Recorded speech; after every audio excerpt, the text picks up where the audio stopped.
You're ready. Is this transitus literature, and they've mistakenly taken it at face value and repeated its views. In fact, the 6th century is important because that's the earliest that Mr. Albrecht is finding anyone that could be considered orthodox holding these views. He quotes to Timothy of Jerusalem as one of the first sources he cites, and that's somebody who we don't even know who he is exactly. We don't know what century he's in exactly.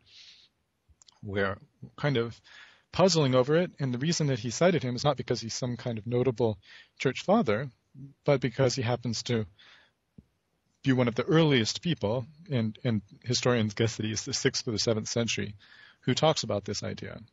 And yes, it's an old idea, but as I pointed out to Mr. Albrecht, we don't see Timothy of Jerusalem or any of these other early 6th through 11th century folks insisting that Christians must believe that it's true that Mary was assumed. In fact, I asked during the cross-examination section for the first, I asked specifically the earliest church father to mention the assumption, and we didn't get a church father who was the first one to mention it explicitly. It probably would be Timothy of Jerusalem in the 6th century.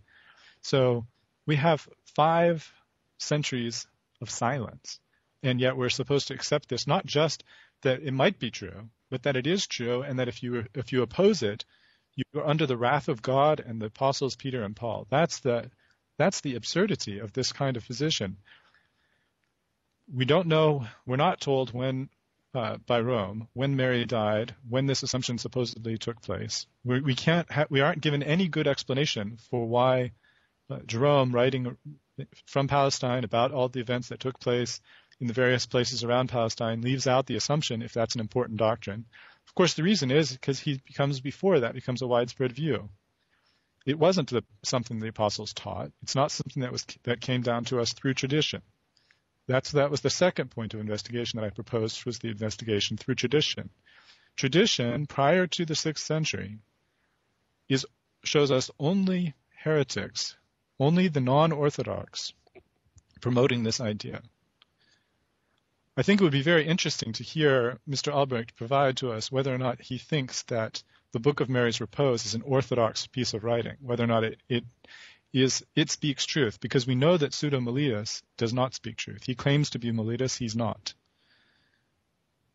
And even Roman Catholic sources don't think that we should treat it as though it's an historical writing or that it has any historical merit. What about the argument that Mr. Albrecht made from Revelation 12? It's a very interesting argument. And the question about whether or not the woman of Revelation 12 could be a reference to the mother of Christ is an interesting question, but it doesn't really get us to the issue of the assumption. Why not? Because there's nothing in there there's nothing in the text there that makes us think that the woman has been assumed. He said it's because she's in heaven, but after it says she's in heaven, she's giving birth to Jesus, which she didn't do in heaven, she did on earth. So there's no real connection. The whole discussion of Revelation 12 is kind of odd for this debate. I don't know if it was brought up simply to point out that there might have been one or more unnamed church father who thinks that Mary was the woman of Revelation 12. But when you look at the other people who have already written about it, you can see Victorinus. He wrote about 303. He says it's the church. Hippolytus says it's the church. Methodius of Olympus and Patara says it's the church. And Andrew of Caesarea says, I've heard that there's some people who say that it's the Theotokos, who is Mary. I've heard that some people say it, but it can't be right, and here's why. And he dismisses it. So, we don't have to get to the question of whether or not Revelation 12, which is apocalyptic literature, as Mr. Albrecht pointed out, we don't have to get to the issue of whether or not that's supposed to be talking about Mary or that's supposed to be talking about the Old Testament church, the Jews from whom Jesus came.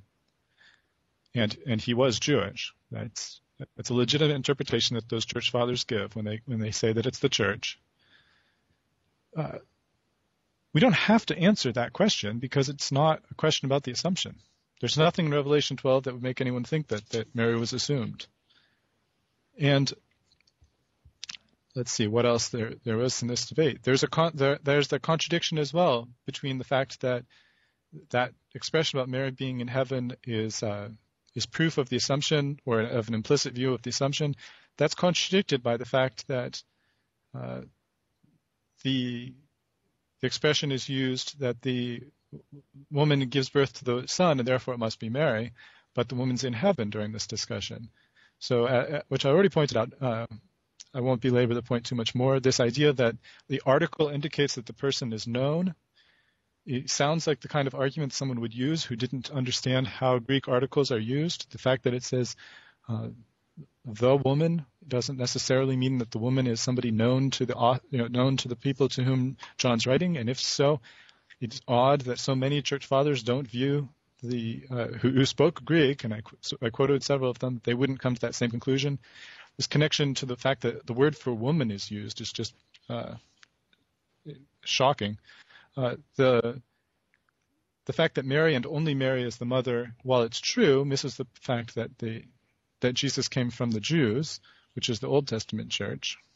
And the idea that the church is the spouse and not the mother seems to be an interesting fact, but not conclusive, since there's the possibility for Scripture to use more than one analogy, as it so frequently does. In short, at the end of the day, all that we have is Rome's word that we must accept this. The Scripture doesn't teach it. Tradition doesn't teach it. Even this attempt to use Revelation 12 is a novel idea. It's not one that came out of the early church. Even these 6th century through 11th century folks that he quoted don't use it. So I hope that you'll feel justified in agreeing with me that there's no reason Christians should believe this doctrine. Okay, Mr. Albrecht, you now have 4 minutes for your second affirmative rebuttal. You may begin when you're ready.